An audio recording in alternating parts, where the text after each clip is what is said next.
যুক্তরাষ্ট্রে নেব্রাস্কার এক তরুণী চিকিৎসা বিজ্ঞানে এক অলৌকিক দৃষ্টান্ত স্থাপন করেছেন। মস্তিষ্ক ছাড়াই জন্ম নেওয়া অ্যালেক্স সিম্পসন সম্প্রতি পালন করেছেন তার 20তম জন্মদিন। অথচ জন্মের পর চিকিৎসকরা বলেছিলেন তিনি 5 বছরও বাঁচবেন না।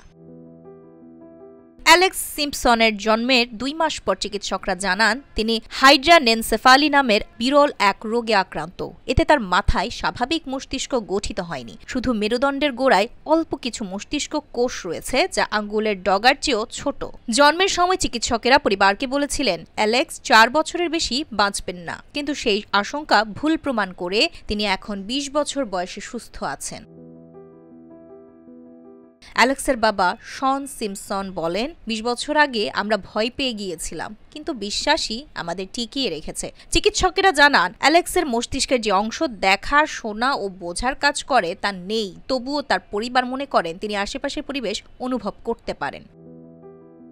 অ্যালেক্সের 14 বছর বয়সী ভাই এসজে বলেন, যদি কেউ তার আশেপাশে মানসিক চাপে থাকে অ্যালেক্স সেটা টের পায়, কিছু না ঘটলেও সে অনুভব করে। যেমন আমার দাদি যদি ব্যথায় কষ্ট পান অ্যালেক্সও সেটা বুঝতে পারে।